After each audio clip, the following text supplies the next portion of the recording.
Hello everyone, আসসালামু আলাইকুম। আজ আমি আপনাদের মাঝে নিয়ে এসেছি গরুর কালো ভুনা।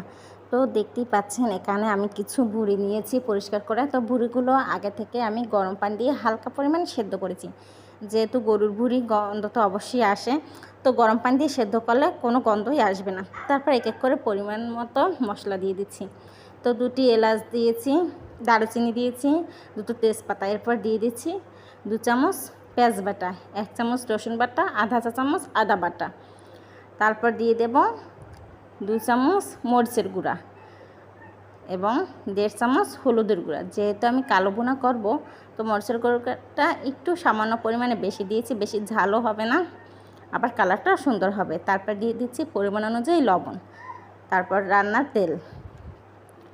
তারপর এর মাঝে আমি কিছু মশলা একসাথে মিক্স করেছি, সেগুলো দিয়ে দিচ্ছি। দিয়ে এর মশলার ভিতরগুলো রয়েছে লবঙ্গ আছে, এলাচ, গোলমরিচ এবং জিরে একসাথে গুঁড়ো করে নিয়েছি। এখন আমি এটা হাতে মেখে নিব, সব কিছু যেন সব মশলাগুলো সম্পূর্ণ ভুঁড়িতে লাগে। তো এটা মশলাগুলো মাখা হয়ে গেছে, একটু পানি দিয়ে তারপর আমি প্রেসার কুকার দিয়ে দিচ্ছি।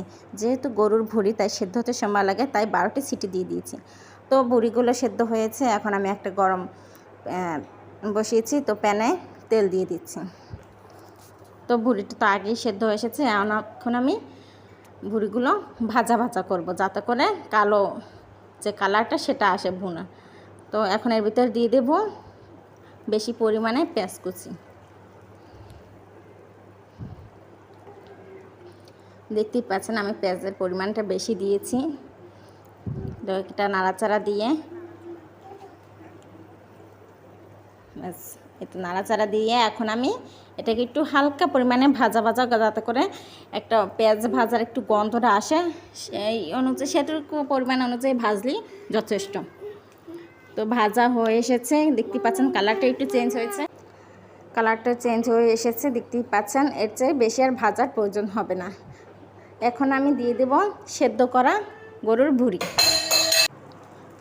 গরুর ভুঁড়িগুলো দিয়ে দিচ্ছি। ভুঁড়িগুলো যেহেতু সেদ্ধ হয়েই গেছে, তো এখন শুধু আমি ভাজবো তেলের উপরে। দেখতেই পাচ্ছেন কীভাবে নাড়াচাড়া দিয়ে বারবার এপিট ওপিট করছি, যাতে করে পুরো ভুঁড়িটা সুন্দরভাবে ভাজা হয়ে যায়। তো এখন কালারটা চেঞ্জ হয়ে এখন এর ভিতরে আমি মিক্স করব হালকা পরিমাণে হয়তো অন্য কোনো মশলা, যেমন আপনারা চাইলে এখানে নুডলসের মশলা বা ম্যাজিক মশলা পরিবেশন দিতে পারেন। মিক্স করা হয়ে গেছে, তো আমার তৈরি হয়ে গেল গরুর ভুঁড়ির কালো ভুনা। তো দেখতেই পাচ্ছেন কতটা সুন্দর হয়েছে দেখতে এবং খেতেই ভীষণ ভীষণ মজাদার হয়েছে। আপনারা অবশ্যই আমাকে কেমন হয়েছে আপনারা জানাবেন এবং লাইক, কমেন্ট, সাবস্ক্রাইব করবেন। আল্লাহ হাফেজ।